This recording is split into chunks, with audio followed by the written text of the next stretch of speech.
There is actually a lot happening in Kenyan politics at the moment. In fact, too much. And so, maybe one can imagine that it is easy to analyze the state of our politics right now. But actually it isn't. Because for starters, most of these things which are happening are extremely strange. But actually the truth is, it is very difficult to know what you can make out of these developments. For instance, Raila jetted out with Ruto to China in the last few hours. For the China China-Africa Cooperation Summit, which is being held in that country. So what do you make of that? Because Raila has denied that there's no handshake. He is on record as saying that there's no agreement. And yet his allies, the most powerful people in ODM, are full of praises for Ruto. And Ruto is also full of praises for Raila. But Raila himself is quiet and he has denied there's any cooperation. So, what do you make out of that? That's just an example. And there are many, many other examples I can give that for anybody who wants to attempt to analyze our politics are almost contradictory. For instance, to give another example, you could tell me, Chris, you're dreaming. There's already a handshake, that is very clear. These people are working together. Okay. But this man called Edwin Sifuna, who is the Secretary General of the ODM party, very close to Raila, why is he not talking? You see what I mean? Things may be clear, but they're not really clear. Okay? And so, on my show today, I want to give you what I can call leakage. You're going to do an exam, you're given leakage of what is coming. On my show today, I'm going to give you something that is coming for sure. It is definitely coming. Upende, usipende, be happy, be sad, be angry, it is coming. And for many reasons. The most obvious is that our current environment, political environment, is a clear sign that something like this is definitely coming. But then, of course, I also have my information here and there. And then there's also something else on this channel, something called experience, which we are told has no substitute. Okay, I've been doing this a long time. And then, of course, this to me is not a job. It's not. It's a calling. And in case you didn't know, a calling is not a walk in the park. Hey, it can be very painful and very frustrating. But that is a story for another day. And so, if somebody has a calling, many times they know, because they've been prepared, they've been trained, they've been taken through stuff so that they get some certain things right. As humans are very stubborn. And the classroom of the ancient of days, Ogopa, you cannot be promoted to the next class until you learn the lesson.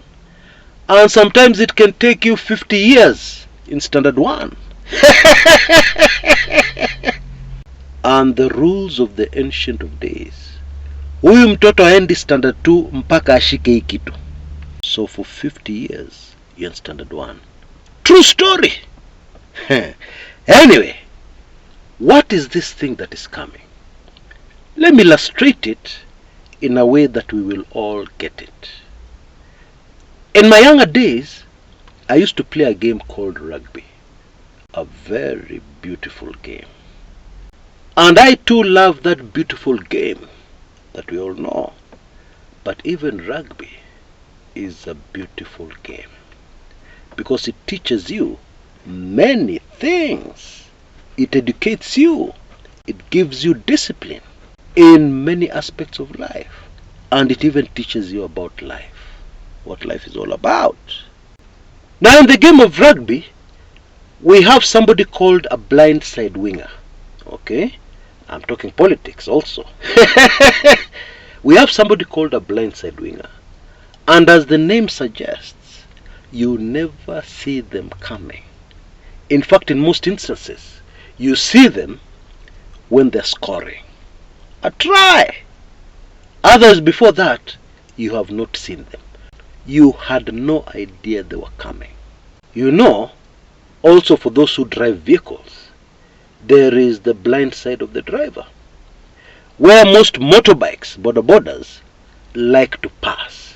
Okay, if you drive on Kenyan roads, you have parked properly on the side of the road, you're relaxed, and then your wife or your child opens the door on the other side, everything is okay, and then suddenly you hear, boo!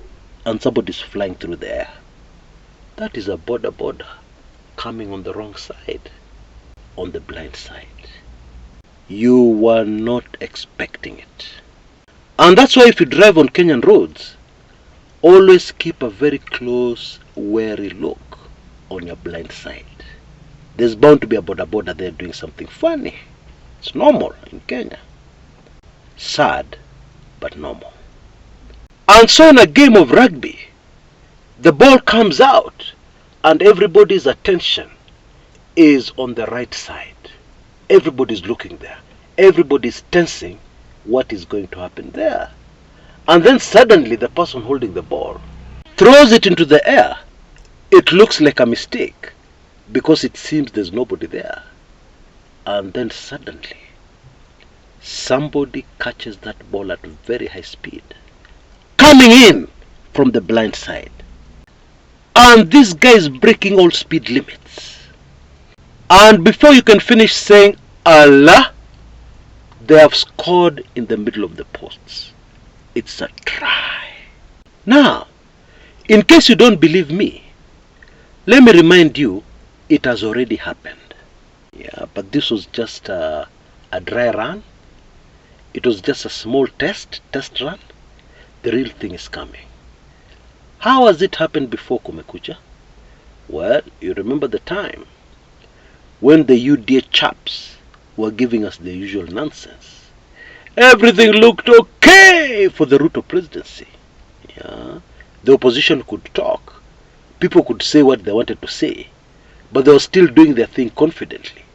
People flashing expensive watches, expensive shoes. People's lifestyles changing overnight. And then that laugh of the rich corrupt was everywhere. Do you know that laugh of the rich corrupt politicians? Let me see if I can pull it off. It goes something like, it's not really a laugh. I think there's a bit of mockery there. You guys are idiots. I'm getting rich. Something like that. You guys are blind. You guys can't see. And even those who can see, mtadu, mtadu, that's what that laugh means.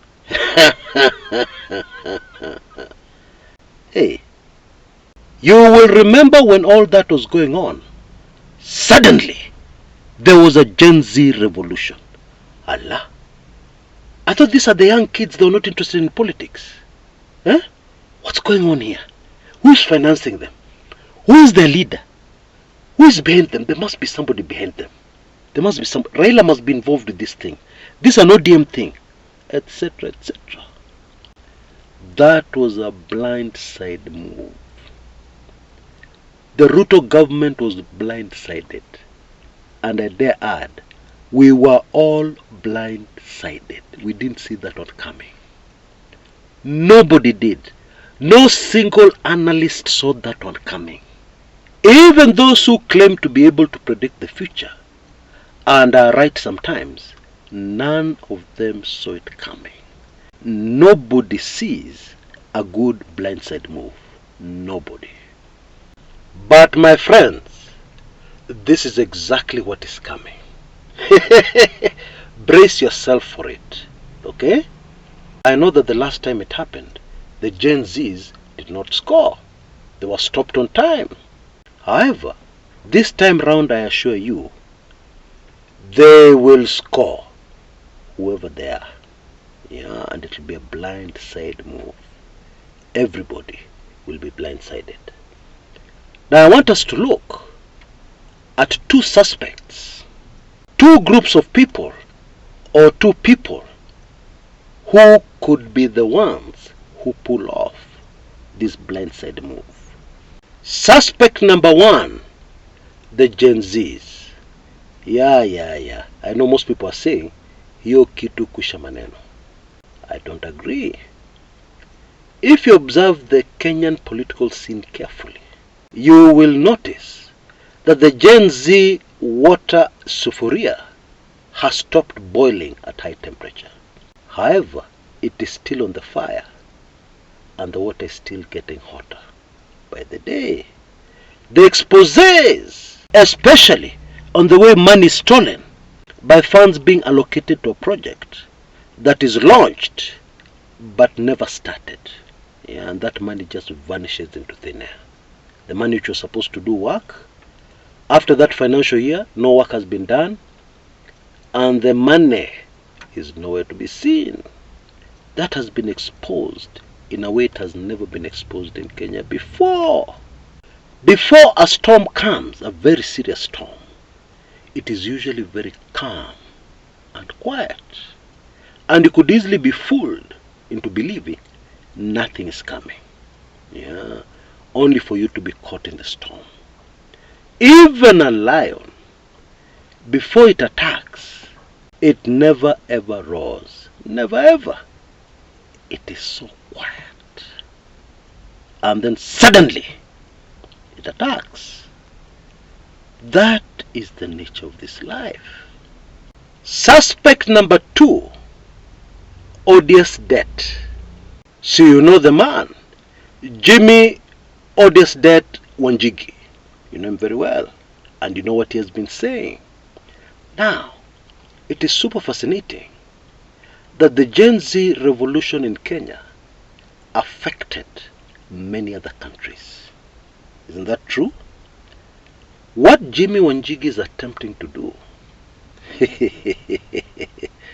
if he succeeds, could affect very, very many other African countries and beyond. Because in case you didn't know, our enemy is the same. In case you didn't know. And this enemy is deadly. Dark, powerful forces. In fact, Jimmy Wanjigi has referred to them in a recent interview in a very interesting way. He said something to the effect that these are mafia-like cartels operating on a level of brutality, and inhumanity nobody can imagine. And Bwana Wanjigi even gave two examples of countries where it has succeeded: Mozambique and Malaysia. Okay? Now I know finance can get very boring, especially for most of us who are not in the finance industry. And so, let us simplify it. Grade 2 staff, I'm a standard 2 staff. Everything is about the money. Everything. Okay? And so your real enemy is the one who is after the money. They are just very good at using people so that we hate those people with everything we have, while not seeing these invisible dark forces behind those people we hate. Okay? That is really what it is. And this is why these very powerful dark forces defend these people that we don't like with everything they have. Okay? Because when these people go down, their schemes of making money from poor people also goes down. And it is interesting that Bwana Wanjigi told us that where it has worked, those people who are in leadership have ended up in jail, and they're still serving jail terms. And so this is serious manenos. And there you have a very big hint of exactly how Bwana Jimmy Wanjigi plans to bring down the Ruto government legally, using legal means. Now, I don't know if you're aware, there is a piece of news that has broken over the last few hours, which I'm sure many people have ignored. But it is very suggestive to the situation in Kenya. It tells us that this Wanjigi thing, well, things could happen. Did you see the news item where the central bank governor of Libya, Bwana Sadiq Al-Kabir, has fled the country? Didn't you find that strange? A central bank boss fleeing the country? How now? And why? Apparently this Sadiq guy fell out with the executive. Eh? Now isn't that strange? Follow the money. It is always about the money. There is a Raila Odinga story that has never been told. It is a story of Raila Odinga behind the scenes. Raila Odinga trying to survive. Raila Odinga trying to outsmart some people who can never be outsmarted. Okay? It is a super fascinating story. And I'm afraid it is highly sensitive. And it is all in my latest special report. Yeah.